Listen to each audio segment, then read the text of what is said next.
Morning, all of you.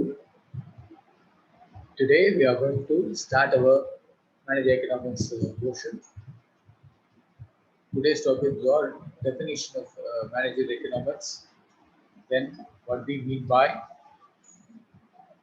managed economics, and how it differs from traditional economics, and what are all the features of managed economics. If you see the definition of managed economics, there are different authors. They have defined this particular term, managed economics, in their own way. So there's no fancy this definition that you should write all the six, not okay, because nearly more than 100 economists have defined the term managed economics. So we have to select one or two definition and we have to say. But the following two definitions used in practice. Normally, in the definitions I read. What are the two definitions? One given by Milton H. Spencer and Louis Siegelman. The other one is Brigham and Copas. So, you can interpret in a definition. Normally, all booking more than definition is there. That's our reality definition. But being in the definition, very clean definition. The definition goes like this. According to Milton Spencer and Louis Siegelman, managerial economics is the integration of economic theory with business practices for the purpose of facilitating decision making and forward planning by the manager. This is a definition by Milton Spencer and Siegelman. One more definition is there. Managed economics is the application of economic theory and methodology to business administration and practice. இந்த particular டெஃபினிஷனை அதில் என்ன இருக்கு நீங்கள் எழுதுறோம். ஏன்னா இது definition அந்த author என்ன சொல்லியிருக்காங்கன்றத நம்ம எழுதுறோம். மற்ற நேரத்தில் நீங்க what is manage economics means you can write on your own language. But whenever we say it is a definition then you have to write what they have given. இப்போ நான் வெறும் definition இருக்கேன். முதல்ல I am going to teach one particular learning method. Learning method என்னன்னா இந்த மெத்தடுக்கு பேரு segmentation method. Definition எப்படி படிக்கணும்னு சொல்றேன். ஒரு 2 minutes நீங்க ஒழுங்கா லிசன் பண்ணிட்டீங்கன்னா எந்த டெஃபினிஷனையும் ஈஸியா படிக்கலாம். எப்படின்னா செக்மெண்டேஷன் மெத்தட்ல you have to split the definition into parts. ஓகேவா? அந்த பார்ட்டா பிரிச்சுட்டு அப்புறம் ஒரு வாட்டி அந்த எல்லா பார்ட்டையும் ஒரு வாட்டி போட்டு பண்ணி திருப்பி அது படிச்சு பாருங்க, கிளீனா வரும். இப்போ ஃபர்ஸ்ட் டெஃபினிஷன் இருக்கு வச்சுக்கோங்களேன். மில்டன் ஸ்பென்சர் அண்ட் சீகெல்மேன் சொன்ன டெஃபினிஷன். அதுல என்ன 5 பார்ட் என்னன்னா, முதல்ல மேனேஜ் எக்கனாமிக்ஸ் அப்படின்னு ஆரம்பிச்சுங்க. ஏன்னா இதுக்கு மனப்பாடம் பண்ண வேண்டிய அவசியம் இல்லை. ஆனா அதுக்கு அடுத்தது இருக்கு பார்த்தீங்களா, integration of first segment. Then what is the second segment? Economic theory with business practice. This is the second segment. Then what is the third segment? For the purpose of facilitating. That is the third segment. Then what is the fourth segment? Decision making and forward planning. And last one, by the management. The anja peringa. Ipo meaning சொல்ற பாருங்க. Managed economics is first part என்ன, an integration of, அதாவது ஏதோ ஒரு ரெண்ட நீங்க ஒண்ணாக்க போறீங்க. இன்டகிரேஷன்னா சேர்க்கிறது. எந்த ரெண்ட சேர்க்க போறீங்க? ரெண்டு விஷயம் என்ன, ஒன்னு எகனாமிக் தியரி இருக்கு, இன்னொன்னு பிசினஸ் பிராக்டிஸ் இருக்கு. ஸோ ரெண்டா பார்த்து ஏதோ ரெண்டு விஷயத்தை சேர்க்கிறீங்க. எந்த ரெண்டு விஷயம்? Economic theory with business practice. So எப்படி சொல்லணும்? Manage economics is and integration of 2 things, economic theory and business practice. அப்போ மூணாவது செக்மெண்ட் எதுக்காக இதை சேர்க்கணும் அப்படின்னு சொல்லணும்ல. For the purpose of facilitating. என்ன காரணத்துக்காக நம்ம இதை சேர்க்கிறோம்னா, ரெண்டு விஷயம் திருப்பியும் என்ன, ஒன்னு டிசிஷன் மேக்கிங், அதாவது ஒன்னு ஃபார்வர்ட் பிளானிங். ரெண்டு விஷயத்துக்காக இது ரெண்டா சேர்க்கலாம். அதாவது manage economics is integration of 2 things, economic theory and business practices, for the purpose of facilitating 2 things, decision making and forward planning. Who is doing all these things? By the management. So என்னென்ன ஆறு split? First segment manage economics, ரெண்டாவது segment integration of, மூணாவது segment economic theory with business practice, நாலாவது segment for the purpose of facilitating, அஞ்சாவது segment decision making and forward planning, and ஆறாவது என்ன? By the management. இதெல்லாத்தையும் ஒன்று சேர்த்து பாருங்க, டெஃபினிஷன் அதுபாட்டு வரும். நீங்க இதை மனப்பாடம் பண்ண வேண்டிய அவசியமே இல்லை. புரிஞ்சுக்கிட்டீங்கன்னா ஹலோ சார். எஸ் சார், ஸ்ரீக்கு எதுவுமே கேட்கலையா சார்? கேட்கலையே, நாட் ஆடியபிள். ஆமாம் எஸ் சார், மெசேஜ் பண்ணியிருக்கோம் sir. Okay, now what about others? தெரியல sir. I can hear you, sir. You can hear now. Kindly check your network. I will repeat again for your sake. There are two definitions. One is by Milton H. Spencer and Louis Sigmund, and the other one is Brigham and Pappas. The first definition is managerial economics is the integration of economic theory with business practices for the purpose of facilitating decision making and forward planning by the management. So this is a definition given by Milton Spencer and Segelman. The other definition is very simple.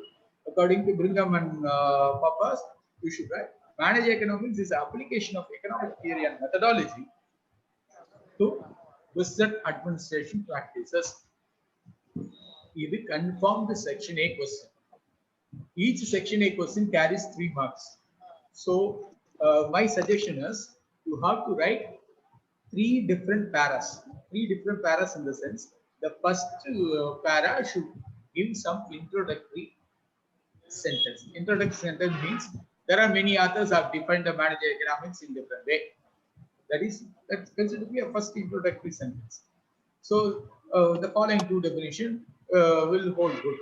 So in the particular first sentence, introductory sentence, then அடுத்தது you have to mention author name before writing the definition. Definition naale author illama eludadinga. According to Milton H. Spencer and Segelman, then you have to write what is given. Definition na what is the author has given, you should write.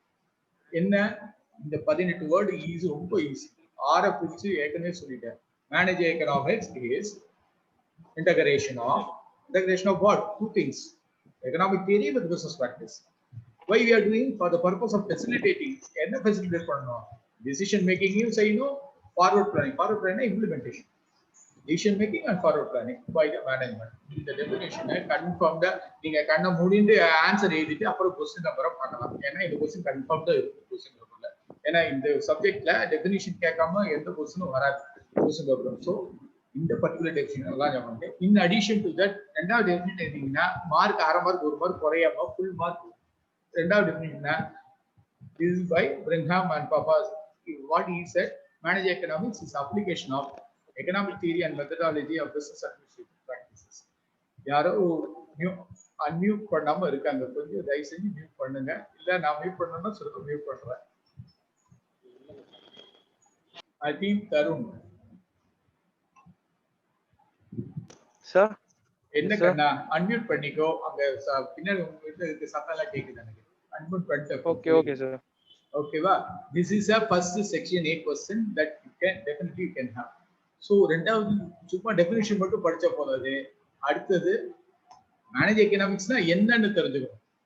இது தயவு செஞ்சு exam point of வியூவா பார்க்காம ஒரு இந்த டெஃபினிஷனோட மீனிங்கா பாருங்க. Definition meaning என்ன, இந்த ரெண்டு டெஃபினிஷன் என்ன சொன்னாங்கன்னு எழுதினாலே meaning of manage economics you can understand. முதல்ல மேனேஜ் எக்கனாமிக்ஸ் சொல்லி it integrates economic theory and business practice. I think it's a very clear statement from the definition. The second one, it facilitates 2 things. What are they? Decision making and forward planning. So the next 2 points, it facilitates the decision making process in business and it enhances the business practice through forward planning. Here the forward planning means implementation. Then you have to talk about the subject. It is a subject by the management for taking a decision. So why we are using that? In order to take a decision, who is taking? By the management. Last one is, it is an application of economic theory and economic methodology in the business administration. To write these 5 points, it will give a very clear meaning for meaning of managerial economics. One thing you should keep in mind that the managerial economics is not only including only economic concept. It includes the other subjects also, like maths, stats, operation research, accounts, game theory, all these things, because business need all these things. So economics will not include that, but managerial economics will include the non-economic concepts also which are used for the business. That is why when they ask what is managerial economics or what is the meaning of managerial economics means, first you should write the meaning of the definition. What are the meaning of first point? You should talk about the integration of two things. What are the economic theory and business practice? Second one is you tell about the decision making process. Third one you should write about it is meant for the forward planning. Then we have to say it is done by the management for this decision. And finally, the Brigham definition, application of economic theory and economic methodology for the business. So if you write these 5 points first, and then you don't forget to mention manager economics not only include economic concept, but also it includes a non-economic concept. இது ரொம்ப முக்கியமான sentence definition meaning. ஏன்னா economics மட்டும் include பண்ணுங்க, accounts, maths, stats, மற்ற அந்த other subjects பிசினஸ்க்கு வேண்டியது எல்லாத்தையும் அதுக்குள்ள கொண்டுருவாங்க. அதனாலதான் இதுக்கு இப்போ நல்லா இப்போ நல்லா புரிஞ்சுக்கணும்னா என்ன பண்ணோம்? ட்ரெடிஷனல் எக்கனாமிக்ஸ், மேனேஜ் எக்கனாமிக்ஸ், இதுக்குள்ள டிஃபரன்ஸை நாம எழுதணும். இது செக்ஷன் பில கேட்கிற கொஸ்டின். செக்ஷன் பில கேட்கும்போது இந்த கொஸ்டினை how you distinguish manage economics and traditional economics அப்படி கேட்டாரோ, explain the difference between micro and macro அப்படி கேட்டாரோ, how the manage economics differ from other economics இப்படி கேட்டாரோ, எப்படி கேட்டாலும் manage economics and traditional economics எப்படி டிஃபர் ஆகுதுன்றத சொல்றோம். இது ஒரு 8 மார்க் கொஸ்டின். அப்படி இருக்கும்போது என்ன பண்ணணும் சார்? சொல்லுமா. கீ பாயிண்ட்ஸ் எழுதலாமா சார்? கண்டிப்பா எழுதணும். கீ பாயிண்ட் எழுதுதான் வரும். நான் முதல்ல எழுதுனா போதுமா சார்? கேட்கல, திருப்பி சொல்லுங்க. அது எழுதுனா போதுமா சார்? அது எழுதினா மட்டும் போறாது. ஒரு செக்ஷன் பி 8 மார்க் கொஸ்டின் சொன்னா மினிமம் 100 வேர்ட்ஸ் இருக்கணும்ல, 2 பேஜ் இருக்குமே தியரி பேப்பர்ல. நீ இந்த டேபிள் எழுதினா போதும். ஆனா டேபிள் எழுதுறதுக்கு முன்னாடி ஃபர்ஸ்ட் இன்ட்ரோடக்ஷன் எழுதணும், ஒரு டெஃபினேஷன் எழுதணும், அப்புறம் டிஃபரன்ஸ் எழுதினா ஃபுல் மார்க் கிடைக்கும். இல்ல 1 or 2 மார்க்ஸ் ரெடியூஸ் பண்ணுவாங்க. இந்த பர்டிகுலர் சப்ஜெக்ட்ல even you can score 10% mark. இது வந்து மேத்ஸ் பேப்பர் மாதிரி ஃபுல் மார்க் எடுக்கக்கூடிய சப்ஜெக்ட். ஏன்னா ஹார்ட் அண்ட் ஃபாஸ்ட் உள்ள இதுதான். இது எழுதினா மார்க்கு அவனால் ரெடியூஸ் பண்ணவே முடியாது. ஸோ இப்போ இந்த பர்டிகுலர் கொஸ்டின் எப்படி இருக்கும்? Explain the difference between manage economics and traditional economics. So ஏதாவது ஒரு 7 and 8 ஃபேக்டர் நீங்க டிஃபரன்ஸ் எழுதினா போதும். இந்த இடத்துல நான் மொத்தம் 10 ஃபேக்டர் கொடுத்துருக்கேன். ஃபர்ஸ்ட் ஒன்னு என்ன, what is the nature of managed economics you should say. Then the second one, what type of approach it is following. The third one is which are the factors of production has been considered to explain the managed economics. நாலாவது அதோட respective remuneration சொல்றோம். அஞ்சாவது என்ன content, அதுக்குள்ள என்ன இருக்கு அப்படிங்கறது சொல்றோம். ஆறாவது என்னெல்லாம் கான்செப்ட் அதுக்குள்ள இன்க்ளூட் பண்ணிருக்காங்க. ஏழாவது என்ன சப்ஜெக்ட் இதுக்குள்ள இன்வால்வ் ஆயிருக்கு.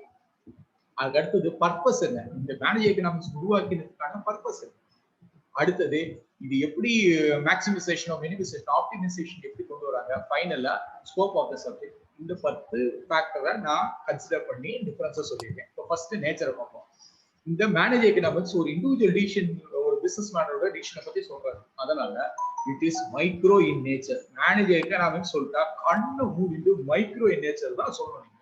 அப்போ ட்ரெடிஷனல் என்ன, அது எப்பவும் மைக்ரோ மட்டும் கன்சிடர் பண்ணாது, மேக்ரோவும் கன்சிடர் பண்ணும். So it is both micro and macro. ஒரு இண்டிவிஜுவல் ஃபார்மை பத்தி பேசும், இண்டஸ்ட்ரி பத்தி பேசும், நேஷனல் லெவலையும் பேசும். இது ட்ரெடிஷனல் எக்கனாமிக்ஸ். ஆனா மேனேஜர் எக்கனாமிக்ஸ் எப்பவும் மைக்ரோ நேச்சரை மட்டும்தான், ஒரு தனிப்பட்ட மனிதனோட இல்ல தனிப்பட்ட தொழிலதிபரோட டிசிஷனை மட்டும்தான் அது பேசும்.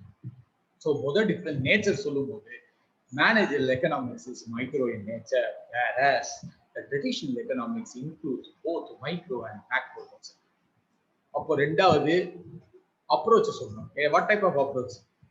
இது பாசிட்டிவ், நார்மேட்டிவ் ரெண்டு அப்ரோச் இருக்கு. ஆனா manager economics always be a normative approach.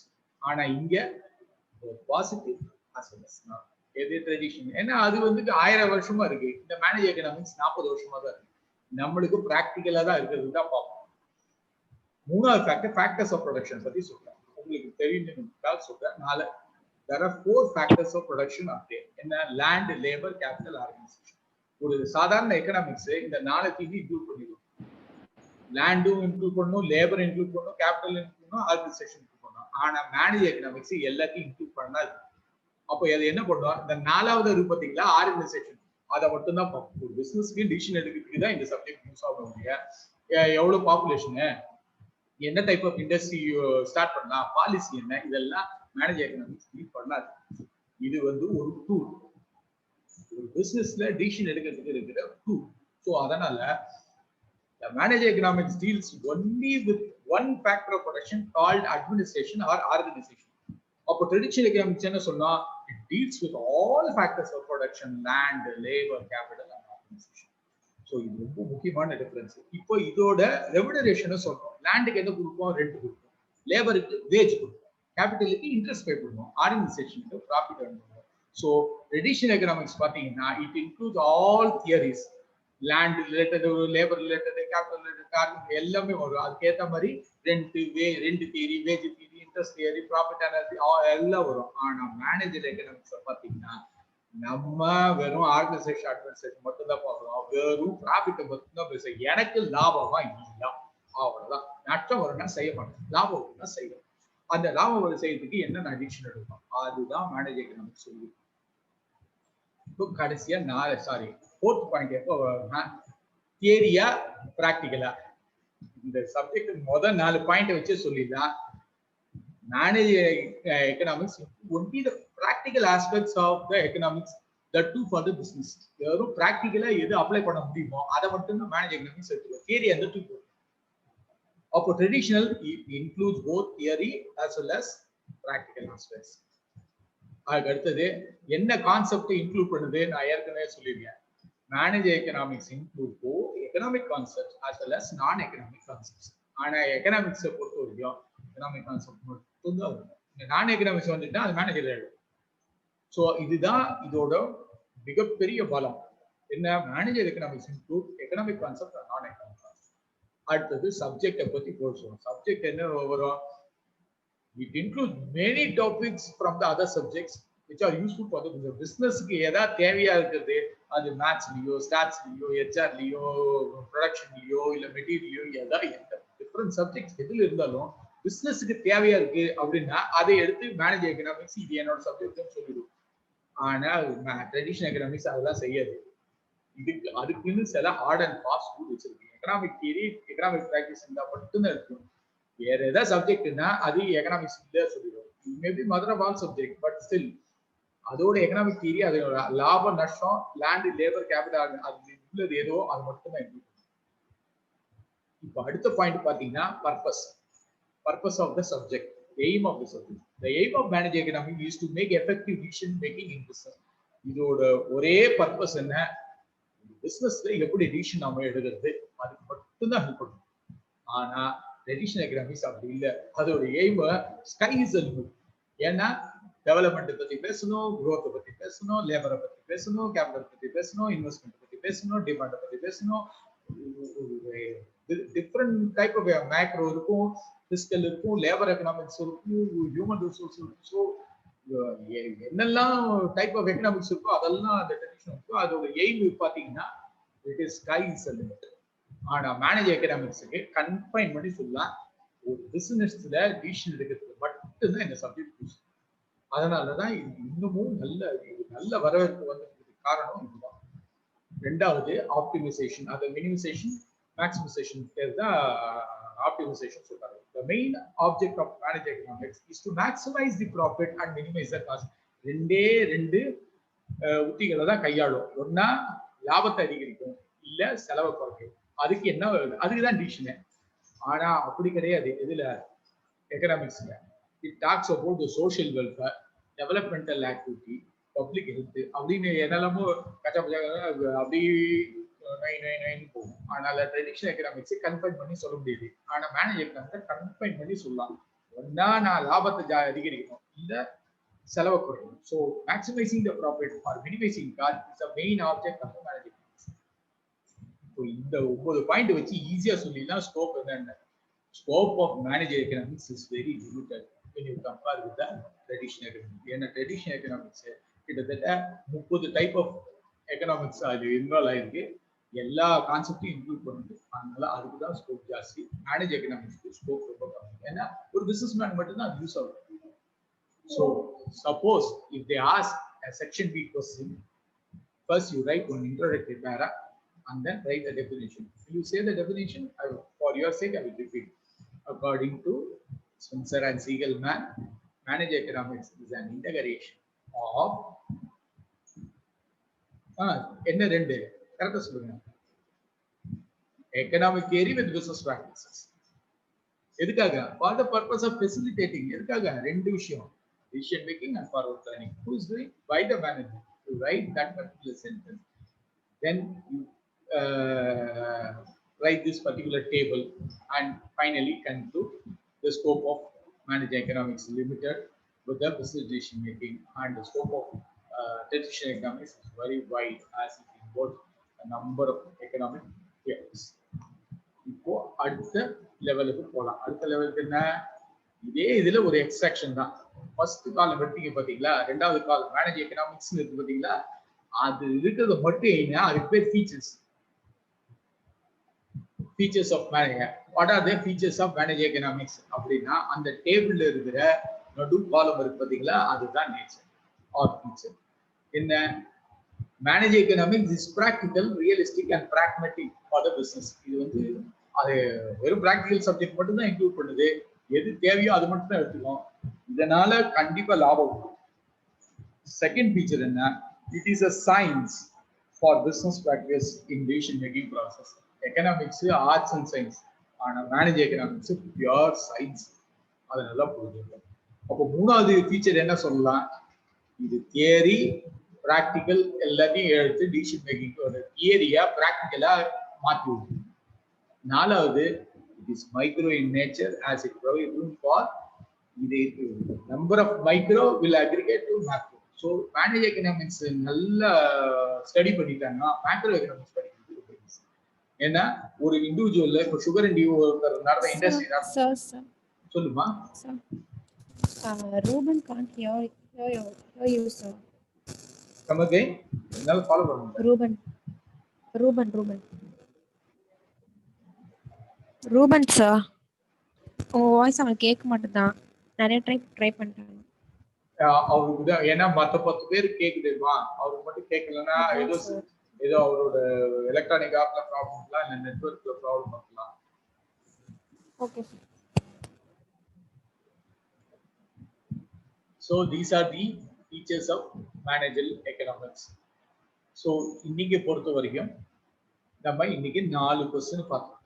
என்னெல்லாம்? What is the definition of define managerial economics? ரெண்டாவது, what do you mean by managerial economics? மூணாவது ஒரு section B question, how it differs from traditional economics. நாலாவது, what are the features of economics? Second column நீங்க எழுதிங்கனாலே இந்த answer வந்துடும். So இதெல்லாம் தான் இன்னைக்கு கிளாஸ்ல டீல் பண்ணியிருக்கோம். நாளைக்கு கிளாஸ்ல அதோட நேச்சர் அண்ட் ஸ்கோப் எல்லாம் பார்க்கலாம். If you have any doubt, you can ask me now.